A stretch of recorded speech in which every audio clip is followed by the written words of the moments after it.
how do I talk to Republicans about liberal policies? Okay, so over the years, what do you say? Good luck. Good luck. Yeah, there you go. Well, how about this? Over the years, we've kind of had to ask this question of ourselves. We've been asked this question on our shows and in person around the country as we, travel and, confer with groups here and there.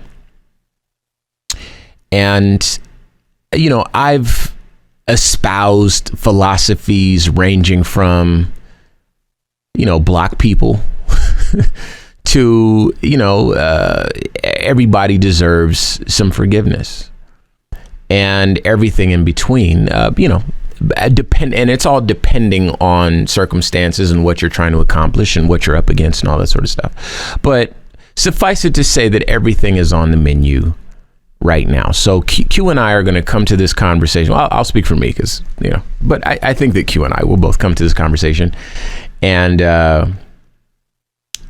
we'll try to make sure that we're starting at zero here. Okay.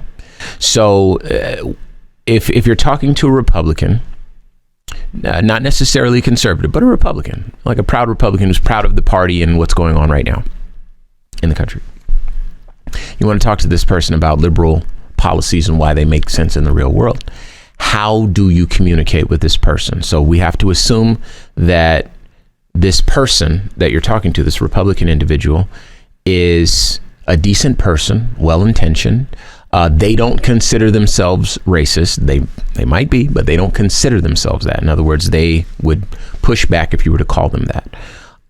They are reasonably intelligent, and they're perhaps they have one or two things that stand out to them about Republican doctrine, and or they may have grown up in that, in a household that was conservative, and that's just all that they know. Okay, but we're going to assume that these are decent people. Okay, and they have all of the talking points that have been beat into their heads since they were old enough to listen to an adult conversation, all the way up to now in Fox News.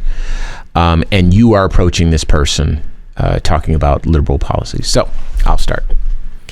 Now, you can pick a thing that you want to share with him. It could be about trans people. It can be about climate change. It can be about SNAP benefits. It can be about anything else that's woke. But one of the things that you might want to do initially is kind of set the stage, okay? So, maybe choose the right time and place. Make sure that the conversation happens when everybody's calm, nobody's stressed, nobody's in a rush, okay? You might want to avoid doing it on social media. It just is hard to get a point across on social media.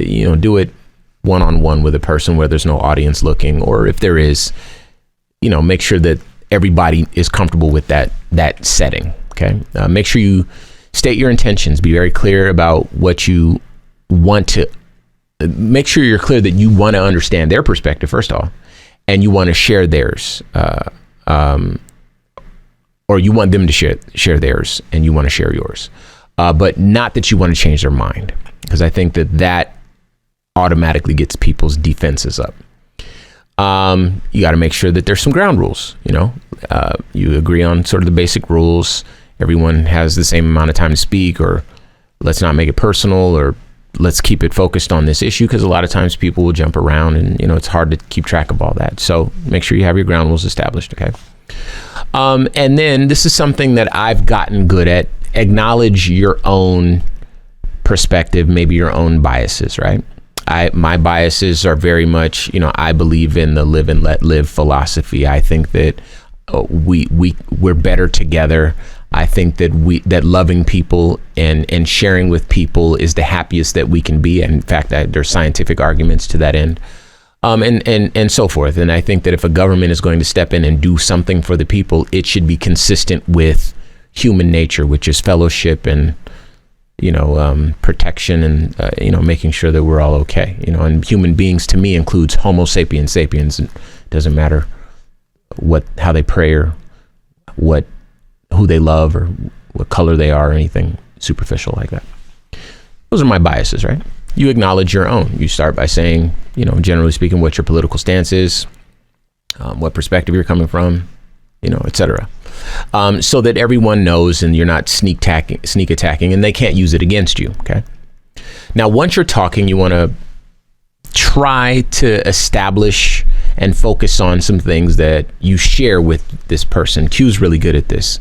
Okay, so what do we agree on, right? And once you have an agreement on some things that you both feel are important to a society or feel are important to you as a person or whatever, if you identify something that's not working, not accomplishing that goal, you recognize and respect the fact that you might have different approaches to how to fix it, how to remedy it, but it's always easier when you both identify that the goal is the same. Another thing you do is make sure you're engaged, ask questions. This is a great way to diffuse people who have an opinion that they cannot substantiate. You can diffuse any anger, any tension, anything like that without attacking them, right? You ask them questions. Why do you feel that way? Are you aware of this? Are you unaware of that? Or whatever, can you tell me more about this? Where does this come from? Who sponsored this? That sort of thing. And as people dig deeper and deeper, they might find some things that may be consistent with how they feel and recognize that it's actually ugly. Or what's more likely, if indeed this is a decent person you're talking to, they might find some things that are inconsistent with how they feel. But you can get them to find their own way there by simply asking them questions. How did you come to this conclusion? Why was that important to you? What are you trying to accomplish, or what do you think this will accomplish? And here's actually what it'll accomplish. Did you know that? Have you seen this data from the past? This is more of the same, that sort of thing. One of the things that we wrote down here, or we have written down here, paraphrase to confirm understanding. So that means just basically repeat back things that you've heard. It shows them that you're listening, and it also helps you to make sure you're understanding what they're saying. So it keeps conversations from becoming more tense than they need to be. Another one we have, use I statements.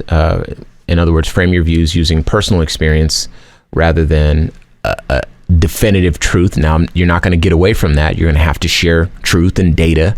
It's inevitable. But recognize that they're working with data too. And the data might be biased over there, but it might be biased over here. It might be, right?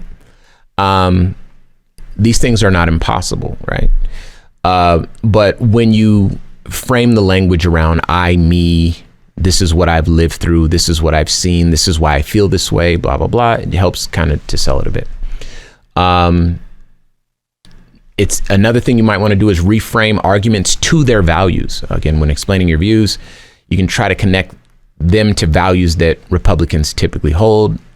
For example, framing an environmental policy in terms of preserving natural resources for future generations, that sort of a thing.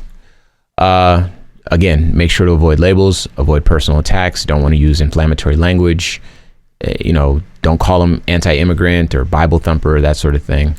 Focus on who they are, not how to describe them. Make sure you stay on top of your emotions, that sort of thing. If you can, humanize the other person.